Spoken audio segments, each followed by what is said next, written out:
জামাত ক্ষমতায় আসলে নাকি মুরসির মতো পশ্চিমারা তারে ফেলায় দেবে, এটা বিএনপির কেউ কেউ কইতেছে। কথাটা যে খুব বাড়ায় বলতেছে তা না, ঘটনা তো এটা ঘটিছেই। মুরসির মিশরের গল্প দিয়ে শুরু করি যেন বুঝতে সুবিধা হয়। মুরসি কে ছিলেন? মোহাম্মদ মুরসি 2012 থেকে 13 সালে কয়েক মাসের জন্য সেই আরব বসন্তের পরে মিশরের নির্বাচিত প্রেসিডেন্ট ছিলেন। তার দল মুসলিম ব্রাদারহুড, জামাতের মতোই একটা ইসলামী দল ছিল। এই মুরসিরা ফেলায় দেয় আর্মি, তারপরে মৃত্যুদণ্ড দেয়, জেলে ভরে, তারপরে আবার পুনর্বিচার চলাকালীন সময়ের মধ্যেই তার মৃত্যু ঘটে। মিশরের মুসলিম ব্রাদারহুড খুবই জনপ্রিয় রাজনৈতিক দল ছিল, সমাজের গভীরে তার বিস্তৃতি ছিল, অনেক পুরান আর ঐতিহ্যবাহী সংগঠন ছিল। তার উপরে মুসলিম ব্রাদারহুডের জামাতের মতো 71-এর কালিমা ছিল না। তারপরেও তারা তাদের পতন ঠেকাইতে পারেনি। কেন পারেনি?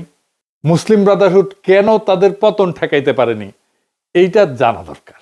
জামাত ইসলামী বাংলাদেশে ভোটে জিতে যদি সরকার গঠন করে, তারপরে কি করলে টিকে থাকতে পারবে আর কি করলে মুরসির মতো হুড়মুড় কইরা পড়ে যাবে, সেটা একটু বিস্তারিত বুঝে দেখা দরকার। আসেন সেটা একটু বুঝে দেখি। রাষ্ট্র চালানোর সময় শুধু ধর্মের কথা বললেই হয় না, ক্ষমতার ভাষাও জানতে হয়। বিশ্ব রাজনীতি একটা হাট বাজারের মতো। যার পকেটে বেশি টাকা, যার হাতে পুলিশ, যার মিডিয়া, সাহিত্য, স্কুল, ইউনিভার্সিটির দখল, সেই সত্য বয়ান তৈরি করে। সেই বলে সত্য কোনটা, সে বলে সন্ত্রাসী কে, কে বলে কোনটা ঠিক কোনটা বেঠিক, এই সব কিছুই ঠিক করে। জামাত যদি ক্ষমতায় আসে, তারা দুই ধরনের শত্রু ভাবাপন্ন দুনিয়ার মুখোমুখি হবে। এক ইন্ডিয়া, পাশের দেশের মোটা ভাই, নিজের সাইজ, সেনাবাহিনী, মিডিয়া, স্বার্থ, বাংলাদেশের ভিতরে তার সব লেসপেন্সার, দিল্লি স্টার, পন্দের আলো, সিপিবি, বাম, মির্জা ফখরুল, সব ইন্ডিয়ান মাল, সব নিয়ে বসে আছে। আর পশ্চিম, আমেরিকা, ইউরোপ, যারা টাকা দেয়, আন্তর্জাতিক মিডিয়া চালায়, বিশ্বব্যাংক, IMF চালায়, জাতিসংঘ চালায়, যুদ্ধ করে, নিষেধাজ্ঞা দেয়। এর মধ্যে প্রফেসর ইউনূস আছে ট্রান্সপারেন্সি ইন্টারন্যাশনাল, আছে ব্র্যাক, সিপিডি, দূতাবাস, বাঙ্গু সুশীল এলিট, যাদের মুখ বাংলাদেশের পশ্চিমে, বাংলাদেশ যাদের উপনিবেশ। এদের সাথে বিএনপির আন্ডারস্ট্যান্ডিং হয়ে গেছে, তারা নাকি বিএনপির ক্ষমতায় দেখতে চায়। এইটা আমার কথা না, এটা বিএনপি বলে দিচ্ছে। ফয়সালা নাকি হয়ে গেছে, মির্জা ফখরুল নিজে বলিছে, শুনেন। বিএনপিকে দেখতে চায় এখন আন্তর্জাতিক বিশ্ব এবং বাংলাদেশের মানুষ। তো এই পশ্চিমাদের দালালদের ক্ষমতা আনবেন নাকি আনা উচিত? পশ্চিমারা কেন বিএনপি ক্ষমতা দেখতে চায়? তারা ঠিক যেই কারণে হাসিনা ক্ষমতায় দেখতে চাইতো, ঠিক একই কারণে তারা বিএনপিকেও দেখতে চায়, যেন তাদের তালুকদারি বাংলাদেশে কায়েম থাকে। তো এই দুই পক্ষের কাছেই ইসলামিস্ট পার্টি মানেই সন্দেহ। তারা ভাবে এরা ক্ষমতায় আসলে শরিয়া আইন চালু করবে, জঙ্গি বানাবে, ঝাঁকে ঝাঁকে নারীর অধিকার থাকবে না, তাদের লেখাপড়াই করতে দেবে না, ঘরের মধ্যে আটকে রাখবে, সংখ্যালঘুরা মায়ের খাবে সকাল সন্ধ্যা 2 বার। তাই জামাতের প্রথম কাজ হইতেছে এমন পরিস্থিতি তৈরি করা, বলবে আমরা সন্ত্রাসী না, সন্ত্রাস আমাদের পথ না, আমরা গণতান্ত্রিক, আমরা আধুনিক, আমরা স্মার্ট, আমরা শান্তিপূর্ণ দুনিয়ার নর্ম মেনে চলা গণতান্ত্রিক ইসলামী সরকার। এটা প্রমাণ করা। কিভাবে করবে? প্রথম কৌশল হইতে হবে একটা ফ্রন্টের মাধ্যমে ক্ষমতায় যাওয়া। একা একা ক্ষমতায় যাওয়ার সক্ষমতা থাকলেও না যাওয়া ক্ষমতায়। ঠিক যেমন ছাত্র শিবির ছাত্র সংসদগুলোতে নির্বাচন করছে, শিবিরের নামে না, কিন্তু ঐক্যবদ্ধ শিক্ষার্থী জোট নামে ভোট করছে। জামাতকেও এরকম একটা জোটের মাধ্যমে ভোটে নামতে হবে। নাম হইতে পারে ধরেন জাতীয়তাবাদী ফ্রন্ট। এইখানে জামাতের সাথে জামাতের বাইরের ফোর্স এককভাবে ডিল করলে এটা হবে না, কালেকটিভ ভাবে ডিল করতে হবে। তাহলে সমানে সমানে ঐক্য হবে। এই ঐক্য হবে চার্টারের ভিত্তিতে, সিটের জন্য না। জামাতের বাইরে জামাতের সাথে যারা থাকতে পারে তারা হইতেছে ধরেন এবি পার্টি। যদিও এই পার্টির নাম শুনলে জামাতের গায়ে চিরবির করবে, আমাদের দল থেকে বের হয়ে যায় পার্টি করেছে। তারপরে ধরেন আপ বাংলাদেশ, রাষ্ট্রচিন্তা, ইনকিলাব মঞ্চ, এমনকি এনসিপি। এইটাকে জামাতের সরকার তখন আর কেউ বলতে পারবে না। জামাতকে সিগনিফিকেন্ট সংখ্যায় বিশ্বসেরা একাডেমিশিয়ান, ইকোনমিস্ট, প্রফেশনাল, নারী, সংখ্যালঘু, লেখক, শিল্পীকে মন্ত্রিসভায় নিতে হবে। এই মন্ত্রিসভা আগে ঘোষণা করে দিতে হবে। সারা দুনিয়া দেখবে এই সরকার বাংলাদেশের স্মার্টেস্ট মালগুলো দিয়ে তৈরি, মাক্কন লোক দিয়ে তৈরি। এই জামাতের বাইরের শক্তি জামাতের ডিফেন্সিভ শিল্ড হয়ে দাঁড়াবে। এবারে আসেন আমরা মুরসির ভুলগুলো কি কি সেটা দেখি। কি কি ছিল তার ভুল? মুরসিরে যেভাবে ফেলা হয়েছে, আপনি খেয়াল করলে দেখবেন একই কাজ প্রফেসর ইউনূসের বিরুদ্ধে করা হয়েছিল, প্রফেসর ইউনূস টিকে গেছে, কিন্তু জামাত ইসলাম এই একই কাজ করলে টিকবে কিনা সন্দেহ আছে। আমি এক এক করে বলবো, মিলাই দেখেন। মূলত 4টা বড় কারণে মুরসির পতন হয়েছে। 1 নাম্বার, রাষ্ট্রযন্ত্র পুরোপুরি তার বিপক্ষে ছিল। মানে মিশরের প্রশাসন, বিচার বিভাগ, পুলিশ, সেনাবাহিনীর বড় অংশ দশকের পর দশক ধরে মিলিটারি এলিটদের হাতে ছিল। বাঙ্গুল্যান্ড যেভাবে সিভিল মিলিটারি ব্যুরোক্রেসি আর এলিটদের হাতে। মুরসি নির্বাচিত হইলেও এই রাষ্ট্রযন্ত্রগুলো তাকে মানতে চায়নি। সেনাবাহিনী তাকে সন্দেহ করত, মনে করত যে এই ইসলামপন্থী সরকার তাদের ক্ষমতা কমাবে। বিচার বিভাগ পুরানো শাসকদের অনুগত ছিল। আদালত মুরসির অনেক সিদ্ধান্ত বাতিল করে দেয়। পুলিশ ইচ্ছা করে আইন শৃঙ্খলা নষ্ট হইতে দিত, যাতে জনগণ মুরসির উপরে বিলা হয়ে যায়। মুরসি প্রেসিডেন্ট ছিল, কিন্তু তার হাতে প্রশাসনের কোনো কন্ট্রোল ছিল না। 2 নাম্বার হইতেছে মুসলিম ব্রাদারহুডের রাজনৈতিক অভিজ্ঞতার অভাব এবং রাষ্ট্র চালানোর অভিজ্ঞতার অভাব। এই সংগঠনটা দীর্ঘদিন গোপনে বা আন্ডারগ্রাউন্ডে ছিল।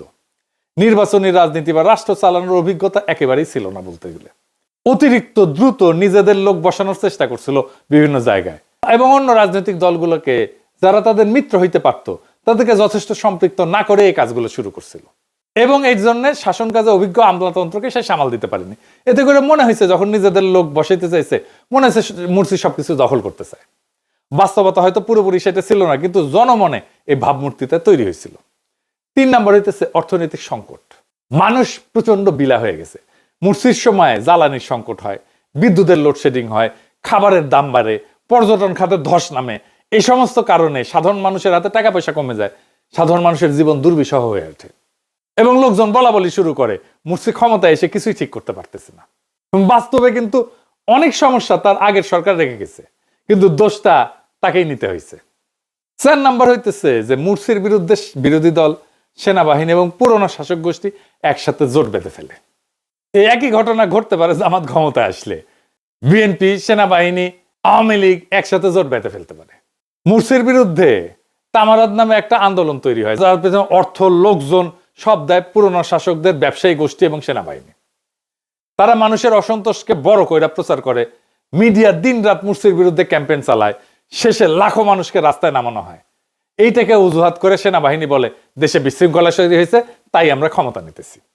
এইভাবেই 2013 সালের 3রা জুলাই মুরসিকে সরায় ফেলা হয়। আন্তর্জাতিক রাজনীতিরও ভূমিকা ছিল। সৌদি আরব এবং ইউএই মুরসিকে পছন্দ করত না, কারণ মুসলিম ব্রাদারহুড রাজতন্ত্রের পক্ষে ছিল না, এবং সেই কারণে ওই দেশগুলোর রাজতন্ত্র মুরসিকে রাজতন্ত্রের জন্য হুমকি বলে মনে করত। এটা ছাড়াও ইসরায়েল মুসলিম নীতিকে সন্দেহের চোখে দেখত, দেখাটাই স্বাভাবিক। যদিও আমেরিকা মুরসি এবং সেনাবাহিনীর 2 পক্ষকে খুশি রাখতে চাইছিল, কিন্তু শেষ পর্যন্ত সেনাবাহিনীর দিকে ঝুঁকে যায়। তো যেই মুহূর্তে সৌদি আরব, ইউএই, ইসরায়েল সেনাবাহিনীর পক্ষে চলে যায়, মুরসির আর তখন কোনো করারই কিছু ছিল না, কোনো ভরসা থাকলো না। মুরসির শেষ ভুল ছিল সংবিধান সংশোধনের ঘোষণা দেওয়া। মুরসি ক্ষমতা আসছে জিতে, ভোটে জিতে, এবং এই সংবিধানের অধীনেই। এই সংবিধানকে সংশোধন করার ক্ষমতা মুরসির কিন্তু ছিল না। মুরসি একসময় ঘোষণা দিয়েছিল, বিচার ব্যবস্থা আমার সিদ্ধান্ত চ্যালেঞ্জ করতে পারবে না।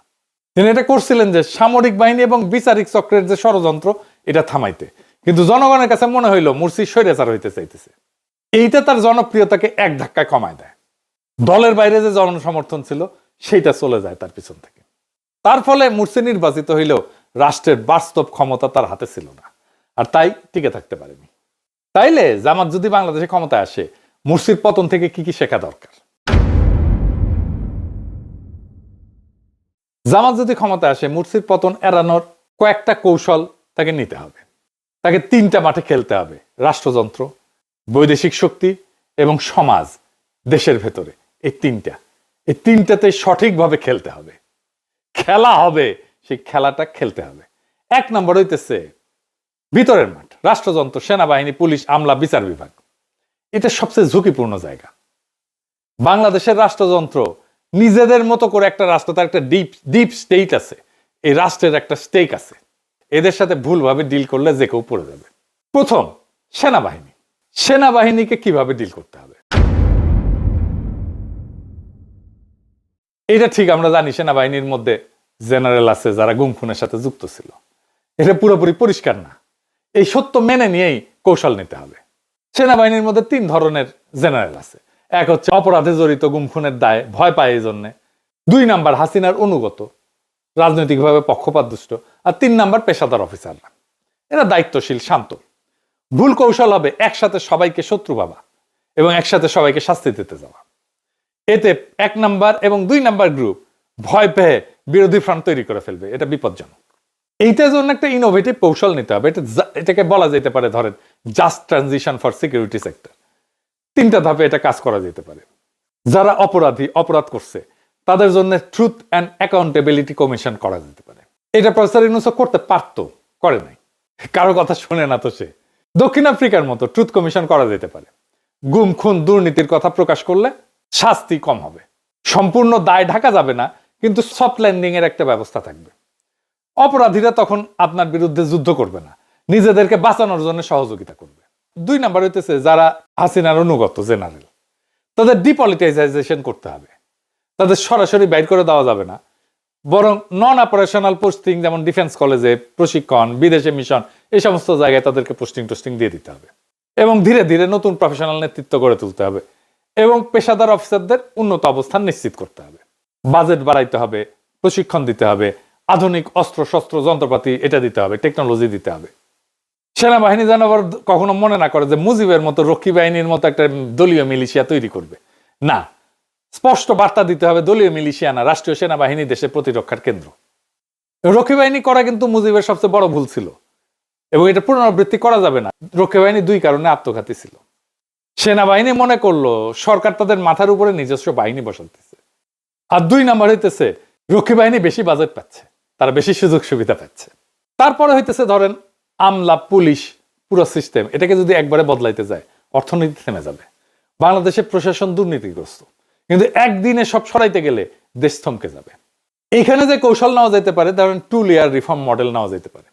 1 নম্বর হইতেছে যারা হাই করাপশন অফেন্ডার, যারা একেবারে পচা, এদের দ্রুত বিচার করা। যারা কোটি কোটি চুরি করছে, ক্রস ফায়ার গুমে জড়িত ছিল, তাদের দ্রুত বিচার করা। বিশেষ ট্রাইব্যুনাল, সেখানে আন্তর্জাতিক পর্যবেক্ষক থাকবে এবং ন্যায় বিচার নিশ্চিত করা হবে। এতে জনগণ খুশি, প্রশাসনও ভয় পাবে।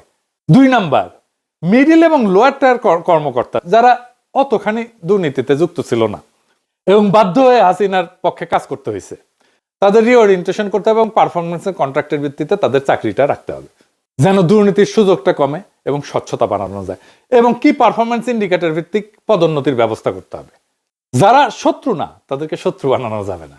2 নাম্বার, যেটাকে আমি বলছি বাইরের মান, ইন্ডিয়া, পশ্চিম দুনিয়া, চীন, আরব, তুরস্ক কেন সেটার আলাপে আসতেছি পরে। এদের সাথে কিভাবে ডিল করবে? ধরেন ইন্ডিয়া আমাদের প্রতিবেশী হিসেবে থাকবে, আমি তো দেশকে তুলে নিয়ে অন্য জায়গায় যেতে পারবো না। ইন্ডিয়ার সাথে আমাদের একটা ডিলিংসটাকে, এটাকে খুব মেটিকুলাসলি এটাকে আমাদের ব্যালেন্স করতে হবে। ভারতের ভয়টা আমাদেরকে জানতে হবে। ভারত জামাতকে কিভাবে, কি কারণে ভয় পায়? 3টা কারণে ভয় পায়। একটা হচ্ছে তারা মনে করে যে তাদের পাকিস্তান ঘেঁষা ভাবমূর্তি আছে, সীমান্তে চরমপন্থার ভীতিতে আছে তাদের, ভারতের মুসলিম রাজনীতিতে প্রভাব ফেলবে জামাত ইসলাম জিতে যায় যদি, এটা একটা ভয়। এইখানে একটা স্ট্র্যাটেজিক ব্যালেন্সের কৌশল নিতে হবে। আমি মনে করি এখানে মমতা ব্যানার্জির সাথে একটা সম্পর্ক তৈরি করতে হবে। মমতার ভোটের মূল শক্তি কিন্তু মুসলিম ভোট। মমতাকে আমরা আস্থায় নিতে পারলে, ইকোনমিক সম্পর্ক তৈরি করতে পারলে পশ্চিমবঙ্গের সাথে, এটাই আমাদের ভারতের মধ্যে আমাদের স্বার্থ রক্ষা করবে। যদি জামাত মানবাধিকার, গণতন্ত্র, সহাবস্থান, অর্থনৈতিক উন্নয়নের ভাষা গ্রহণ করে এবং বাংলাদেশ ভারত সম্পর্ককে শান্তিপূর্ণ রাখার প্রতিশ্রুতি দেয়, তাহলে পশ্চিমবঙ্গ মুসলিম ভোট ব্যাংকের মধ্যে একটা সফট সিম্প্যাথি তৈরি হতে পারে। এই সিম্প্যাথেটিক ক্লাইমেট বাংলাদেশের জন্য উপকারী হবে। ভাষা ব্যবহারের ক্ষেত্রে শান্ত ভাষা ব্যবহার করতে হবে। আপনি আরএসএস, বিজেপি, হিন্দুত্ববাদী রাজনীতির সমালোচনা করেন, মুসলিম কোপানোর রাজনীতির সমালোচনা করেন, কিন্তু অ্যাজ এ হোল ভারত বিরোধী, যুদ্ধোন্মাদ কোনো ভাষা, রেটরিক এটা ব্যবহার করা যাবে না। আপনি কঠিন দাবি তোলেন কূটনীতিতে, যেমন পানি নিয়ে দাবি তোলেন, পানির হিস্সা নিয়ে দাবি তোলেন, সীমান্ত হত্যা নিয়ে দাবি তোলেন, বাণিজ্যের ভারসাম্য নিয়ে দাবি তোলেন এবং এইটাকে ইনস্টিটিউশনাল ডিপ্লোমেসি দিয়ে আপনি ডিল করেন। মানে আমরাও তো রাষ্ট্র হিসাবে cross border network, cross border সন্ত্রাসী যদি থাকে সেটাও তো আমরা হইতে দিতে পারি না। আমরা তো শান্তিপূর্ণ সীমান্ত চাই, আমরা তো সীমান্তে কোনো অপরাধ চাই না, আমরা তো সীমান্তে চোরাচালান চাই না, আমরা সীমান্তে কোনো সন্ত্রাসী কর্মকাণ্ডও চাই না। এইখানে 2 পক্ষেরই একটা আস্থার জায়গা তৈরি করতে হবে। এর বাইরে পশ্চিম, ইউরোপিয়ান ইউনিয়ন, আমেরিকা, এদের ভয় একটাই যে তালিবান হয়ে গেল কিনা। তারা 3টা জায়গায় টেস্ট করবে। এটা সংখ্যালঘুদের অবস্থা কেমন, নারীদের অবস্থা কেমন, বিরোধী দল বা মিডিয়ার অবস্থা কেমন। যদি জামাত এখানে ভুল করে বসে, তৎক্ষণাৎ এই পশ্চিমা মিডিয়া বলে বসবে বাংলাদেশ আর একটা তালেবান রাষ্ট্র হয়ে গেছে। এর ফলে কি হবে, IMF ওয়ার্ল্ড ব্যাংক টাকা বন্ধ করে দেবে, ইউরোপিয়ান ইউনিয়নের জিএসপি সুবিধা ঝুলে যাবে, রপ্তানি পড়ে যাবে ধপাস করে, অর্থনীতি ক্র্যাশ করবে এবং তার ফলে সরকার পড়ে যাবে। সমাধান খুব সহজ, নির্বাচন থাকবে, নিশ্চয়তা থাকবে, বিরোধী দল থাকবে, আদালত স্বাধীন থাকবে, সংখ্যালঘুদের নিরাপত্তা হবে রাষ্ট্রের দায়িত্ব, নারীরা শিক্ষা, চাকরি বাকরি, স্বাস্থ্য এবং এইখানে সমানাধিকার অক্ষুণ্ণ থাকবে। এখানে বলতে হবে আমরা নিয়মতান্ত্রিক ইসলাম চাই এবং তার সাথে আমরা গণতন্ত্রও চাই। এই মডেল পশ্চিম কিন্তু স্বীকার করে। এরপরে আসেন তুরস্কের প্রশ্ন। তুরস্ক কেন বাংলাদেশের জন্য কৌশলগতভাবে গুরুত্বপূর্ণ? অনেকে ভাবে যে তুরস্ক অনেক দূরের দেশ, কেন এত গুরুত্ব? তুরস্ক বাংলাদেশের জন্য গুরুত্ব 5টা কারণে। একটা হচ্ছে এটা মধ্যমপন্থী ইসলামের মডেল, এখানে ইসলাম আছে, গণতন্ত্র আছে, আধুনিকতা আছে, পশ্চিমের সাথে বোঝাপড়া আছে। বাংলাদেশ এই মডেল দেখাইতে পারে। তুরস্কের বিশাল ডিফেন্স ইন্ডাস্ট্রি আছে, ড্রোন, নৌবাহিনীর টেকনোলজি, সাইবার ডিফেন্স। আমরা আমাদের ডিফেন্স পারচেজের জন্য ভারত বা চীনের উপরে নির্ভরতা ছাড়াই আর একটা শক্তিশালী পার্টনার খুঁজে নিতে পারি। তুরস্ক আরব দুনিয়াতেও পরিচিত মুখ, পশ্চিমেও পরিচিত মুখ, গ্রহণযোগ্য মুখ। তুরস্ক এরপরে পশ্চিমা সামরিক জোট ন্যাটোর সদস্য, আবার মুসলিম বিশ্বের নেতৃত্বেও আছে। চমৎকার ব্যালেন্স করে চলতেছে। তুরস্কের এই মডেলটা আমাদের ফলো করা খুব জরুরি। তুরস্কের সাথে আমাদের একটা হিস্টোরিক সিলসিলা আছে, মানে আমাদের আধুনিক বাংলা সালতানাত যেটাই বলি সেটা তুর্কি বিজয় থেকে শুরু হয়েছে। তুরস্কের সাথে আমাদের একটা ঐতিহাসিক সিলসিলা আছে। এরকম দেশ আমাদের পক্ষে কথা বললে পশ্চিমারাও রাগ করবে না, আরবরাও করবে না। এছাড়াও বাংলাদেশের অভিবাসী শ্রমিকদের সুরক্ষা দিতে পারে তুরস্ক, কারণ মধ্যপ্রাচ্যে তুরস্কের ইনফ্লুয়েন্স আছে। সে এমনকি রোহিঙ্গা ইস্যুতে বড় ভূমিকা রাখতে পারে, মানবিক নেতৃত্ব দিতে পারে। এটি তুরস্কের গুরুত্ব। এরপরে আছে ঘরের মাঠ। আসেন সেটা একটু বুঝে দেখি।